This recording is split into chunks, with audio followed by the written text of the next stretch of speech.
Welcome to Coach on a Couch. I'm your host, Jason Zaleski, and we are on location today at Loyal High School, home of the Greyhounds, and we are with Greyhound baseball coach Greg Brock. Coach, thanks for being here today. Thanks for welcoming in me. No problem. I appreciate it. Yeah, good. All right, well, we're going to learn about Loyal Greyhound baseball. We're going to touch on last year a little bit, talk about 2019. First thing, Coach, just tell us how many years you've been coaching here, and then what keeps you coming back. I've been coaching here 22 years. It's my 22nd year as head coach. I was assistant in junior high a couple years before that. Originally it was a love of the game in the baseball and teaching it to the youth that started it out, and the competition is great. I like that in-game competition and, teaching the kids about that, and it's amazing the kids have that same competition and they enjoy that part of it. And ultimately, though, it's the contact with the kids and helping them out and teaching them the game. Yeah, so 20 plus years, just a short time. Yeah. Newbie here Yes, in exactly. the baseball world. You compete in the Clover Belt Conference. Yeah. So we'll talk about some of those, or just maybe the state of the conference here in just a little bit. But before we do, just reflect back on 2018. What are some of the favorite memories, and then some of those kids you talked about that left the team last year? It was a fun year once we finally got outside. It was miserable weather. We always talk couple weeks inside is great, but we were inside for a month. We cut our season in half. You feel bad for the seniors from last year. I had 4 good seniors last year, and them poor kids got 7 conference games in. They made the best of it, and it went well. We ended up with a tough second round loss in playoffs. We were hoping to go a little bit farther at the start of the season, and conference we didn't finish quite where we wanted to there either, but it's hard when you only play everybody once. You don't know when we're pitching lines up and things like that. But we had some good kids. All 4 of them seniors. There was the Gesser boy, a Brock, a Bogdanovich, and a Much, and all them kids played from 4th grade on. And they really enjoyed baseball, and just it wasn't like all of them were diehard baseball players, but they're all athletes and really understood the game and made it fun, and they were fun amongst themselves with it. So, like I said, you feel bad for that part of it, but in the same regards, they enjoyed every second they could. Yeah, you mentioned kind of that stoppage. There was a snow event. 20 inches of snow came on a Saturday night through a Monday morning, and that really kind of bogged down a lot of Central Wisconsin last year. Unfortunately, we remember it well. Yeah. As we go out and cover these games, and it's a stoppage for us as well. So, Right. But I think we're in the clear now. It's April 23rd. It looks like perhaps the snow is behind us. Yeah, I hope so. We're really sick of the indoor stuff. We're getting the taste of continual games. It's nice to get some back-to-back days playing, and we're starting to look like we can maybe get on our field and practice for a change. We haven't been able to do that yet, so it definitely. I know the field was actually dusty on Sunday night when we did a little work on it, so I was happy to see the little dust fly for a change. It's a good sign. Yes, a good sign. very And good good things sign. to come. So we'll talk about the Clover Belt here real quick. As we transition from basketball season now into baseball season.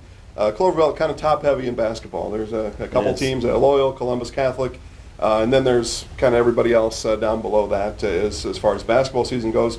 Kind of handicap baseball, Clover Belt Conference baseball for us as all the teams line up in the conference. It's it's always competitive. It's not. I compare it to the Big Ten, where you don't get a day off in the Big Ten playing. We don't really get a day off here either, because any given day. But the top 4 or 5 teams, they're very competitive. They can beat anybody, and there's a lot of close games, a lot of 2-3 ball games, and depending upon pitching matchups, it can go. There's offense to back it up too if you don't have that ace on the mound that day. So, the Millsville's always well coached and a good team, and Gilman's coming back from last year, played very well. So, and then Greenwood's always an offensive team. Them guys just hit the ball all the time. So it's a good struggle to have, and it's early, so let's find out. Yeah, so speaking of that, let's find out a little bit more about 2019. You beat Granton last night. You got a couple games under your belt now. What have you seen from the team so far? Where do things kind of stand right now? We have pitching. I think we are a little deeper in pitching than what we thought coming into the season. I think coming into the season, I was like, we got to cut down on our walks, make them put the ball in play, keep our defense on our toes, and so far that's exactly what we've done. I've been really happy with our pitchers. We haven't, the weather may have helped our arm issues where we haven't had string games together, but in the same regards, it's hard when you're not outside early to get your arm in shape. You can only do so much inside, and our pitchers have done a very good job as far as keeping their arms healthy and staying sharp without being in game. So far we've been able to go to any one of them at any time and throw strikes, command the strike zone, and move their off speed around a little bit, and we've been okay. So that's kind of the key to them guys. All right, and then as we look at this year's team, the roster is filled out. You've seen the guys now for a while, and then some of those seniors on the team right now. We talked about this a little bit off camera. Had to be their last year playing high school sports of any kind as this final season of the year. So as you look at those seniors, what kind of expectations do you have for them?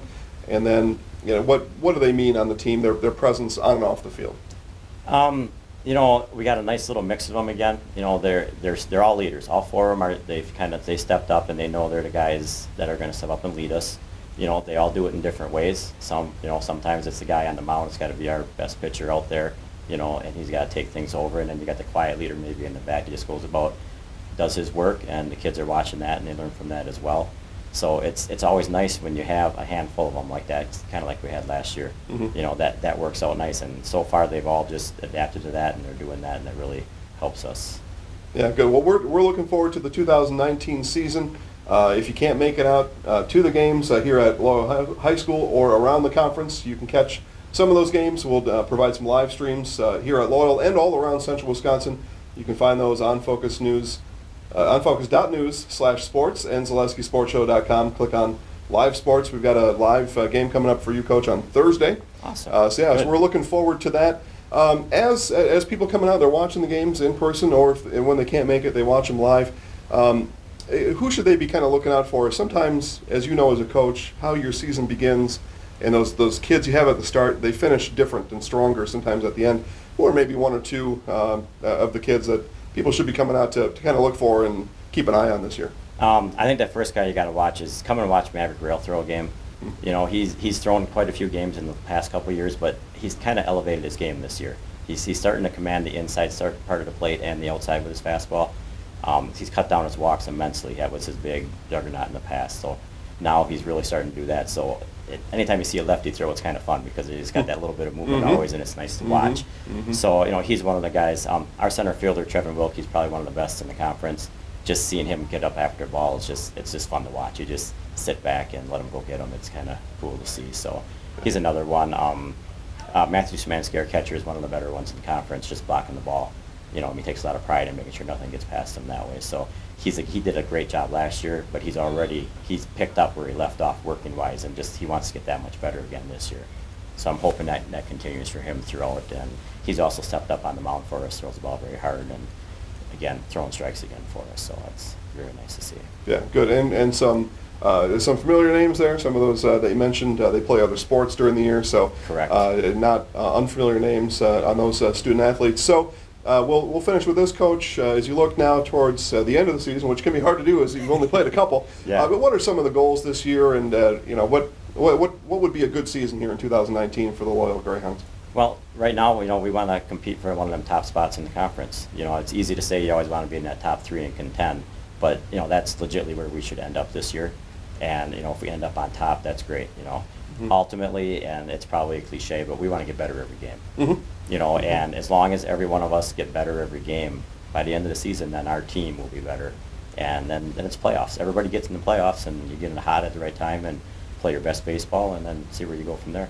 In that one-and-done format, anything can happen. Like you said, if you get hot, you can really rocket right through the playoffs. Yeah, we want to keep offensively. I think is the key. You need to be hot offensively at that time of the year. You start getting 2-3 guys in a slump at that time. It's hard to get through a couple close games then.